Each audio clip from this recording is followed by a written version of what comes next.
आपने माया का नाम सुना है? माया क्या है? माया वह शक्ति है जो आंखों के सामने सब होते हुए भी आपकी समझ पर एक ऐसा पर्दा डाल देती है कि आपको सत्य नजर नहीं आता और झूठ पकड़कर आप बैठे रहते हैं। आपकी आंखों के सामने ही सब होता रहता है, पर आप कुछ समझ नहीं पाते।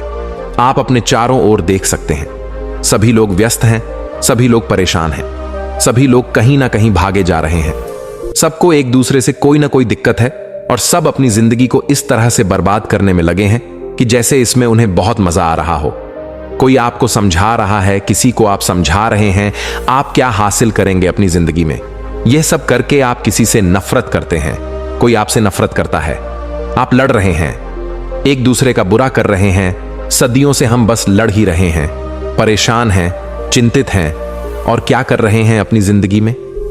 आपको नहीं लगता है कि यह सब कुछ गड़बड़ है? आखिर हम ये सब क्यों कर रहे हैं, जबकि हमें पता भी नहीं है कि हम कितना जीने वाले हैं। हो सकता है कि हम अगले कुछ पल में मर जाएं। फिर यह सब क्यों? हमने अपने जीवन को बहुत सस्ता बना दिया है, जबकि जन्म होना, आपका जन्म होना ही एक दिव्य घटना है, एक कहानी है जो आपकी जिंदगी बदलने की ताकत रखता है। इसे अंत तक और ध्यान से देखे। सिकंदर ने आंधी दुनिया जीत ली। वह सिकंदर से महान सिकंदर हो गया। उसके इशारे पर हजारों लोग मार दिए जाते। दुनिया के लगभग सारे देश और राजा उससे भयभीत थे। पूरी दुनिया को लग रहा था कि सिकंदर एक चमकता हुआ सितारा है और वह बहुत महान है। उसके पास बहुत शक्ति है, उससे शक्तिशाली इस दुनिया में कोई नहीं। खुद सिकंदर अपने आगे किसी को कुछ भी नहीं समझता था। एक दिन सिकंदर अपने अंगरक्षकों के साथ एक मार्ग से कहीं जा रहा था। रास्ते में उसने देखा कि एक सन्यासी बैठा हुआ है। सिकंदर के नजदीक आने पर भी वह सन्यासी उठकर खड़ा नहीं हुआ। सिकंदर ने अपनी एक सिपाही से कहा, जाओ और उस सन्यासी को बताओ कि महान सिकंदर आए हैं। सिपाही सन्यासी के पास गया और कहा, आपको खड़े हो जाना चाहिए, इस दुनिया को जीतने वाले महान सिकंदर आए हैं। सन्यासी हंसा और कहा, अपने सिकंदर से कह दो, जिस साम्राज्य को जीतने के लिए, जिस साम्राज्य को खड़ा करने के लिए उसने अपना पूरा जीवन लगा दिया, इतनी परेशानियों का सामना किया, इतने युद्ध लड़े, उसके उस साम्राज्य को मैं यही इसी समय खरीद सकता हूं।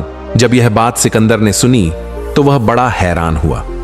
वह खुद सन्यासी के पास आया और कहा, जिस साम्राज्य को मैंने इतनी मेहनत से खड़ा किया है उसे तुम यहीं खरीद सकते हो। ऐसा क्या है तुम्हारे पास जो मेरे साम्राज्य की कीमत अदा कर सके? सन्यासी ने कहा, पहले तुम मेरी एक बात का जवाब दो। अगर तुम किसी मरुस्थल में फंस गए हो, खो गए हो और तुम्हें बहुत प्यास लग रही हो और आसपास पानी का नामो निशान ना हो और तुम्हारे प्राण तुम्हारे गले में अटक रहे हो, सिर्फ एक गिलास पानी ही तुम्हें बचा सकता हो और मैं तुम्हें वहां मिलूं और मैं तुमसे कहूं कि इस एक गिलास पानी के बदले तुम मुझे क्या दे सकते हो, तब तुम क्या दोगे? सिकंदर ने कहा, मैं आपको एक राज्य का राजा बना दूंगा। सन्यासी ने कहा, मैं इतने सस्ते में वह पानी का गिलास तुम्हें नहीं दे सकता। अगर तुमने सही कीमत नहीं लगाई तो मैं वहां से चला जाऊंगा और तुम प्यास से मर जाओगे। सोच समझकर कीमत लगाओ। क्या तुम खरीद सकते हो मुझसे वह एक गिलास पानी? सिकंदर ने कहा, मैं तुम्हें अपना आधा साम्राज्य दे दूंगा। सन्यासी ने कहा, इतना सस्ता नहीं, मैं इतने सस्ते में तुम्हें वह पानी का गिलास नहीं दूंगा। सोच समझकर कीमत लगाओ, नहीं तो मैं वहां से चला जाऊंगा। क्या तुम्हारी जान की कीमत तुम्हारा राधा साम्राज्य ही है? सिकंदर ने कहा, तो फिर ठीक है, बात अगर मेरे जीवन की ही है तो मैं अपना पूरा साम्राज्य तुम्हें दे दूंगा। सन्यासी ने कहा, इतना सस्ता नहीं, अगर देर की तो तुम उस मरुस्थल में मर जाओगे, तुम्हारे प्राण उखड़ जाएंगे। बताओ क्या दे सकते हो?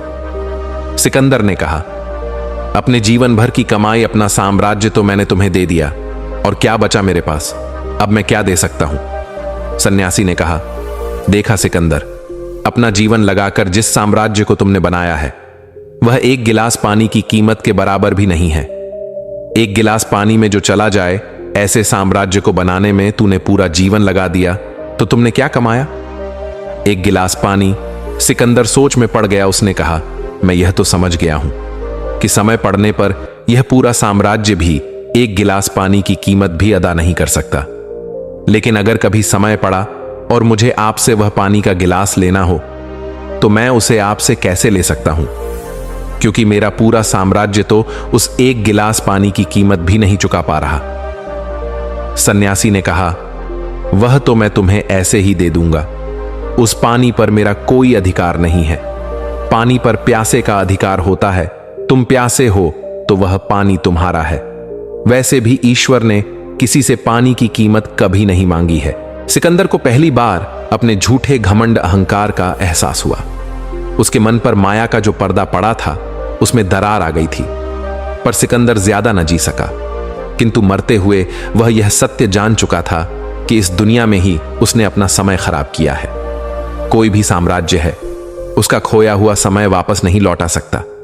इसी कारण से सिकंदर ने मरते समय अपनी वसीयत में कहा था कि जब उसकी अर्थी को बाहर निकाला जाए तो उसके दोनों हाथ बाहर की ओर लटका दिए जाएं, ताकि लोगों को पता चले कि सिकंदर को कुछ हासिल नहीं हुआ, वह खाली हाथ ही चला गया। मैं आपसे केवल इतनी ही विनती कर रहा हूं कि आप बहुत कीमती हैं। आपके द्वारा इकट्ठा किया गया कुछ भी इतना कीमती नहीं है। इतिहास गवाह रहा है, पूरी दुनिया जीतने वाला भी खाली हाथ ही गया है। दुनिया की चीजों का उपभोग करना गलत नहीं है, पर उन्हीं चीजों को अपना जीवन मान लेना बहुत गलत है, और हम लोग यही तो किए जा रहे हैं। घर को अपना जीवन मान लेते हैं, धन को अपना जीवन मान लेते हैं, पद और प्रतिष्ठा को अपना जीवन मान लेते हैं, चीजों को इकट्ठा करना ही अपने जीवन का मकसद बना लेते हैं। हम रोज छोटे मोटे झगड़ों में अपना समय बर्बाद कर लेते हैं। कभी बेफिक्र होकर एक दिन अपना निकालिए और सोचिए कि आप आज का दिन अपने लिए जिएंगे। जीवन बहुत खूबसूरत है, इसे बदसूरत हमने बना दिया है, और यह बात हमें दिखाई भी नहीं पड़ती। यही तो माया है।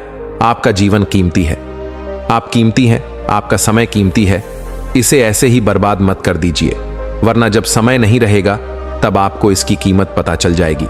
दोस्तों, उम्मीद है कि आपको इस कहानी से एक अच्छी सीख मिली होगी। यह कहानी आपको कैसी लगी हमें कमेंट बॉक्स में कमेंट करके जरूर बताएं, और साथ ही इस कहानी को अपने दोस्तों के साथ जरूर शेयर करें, ताकि उन्हें भी इस कहानी से कुछ सीखने को मिल सके।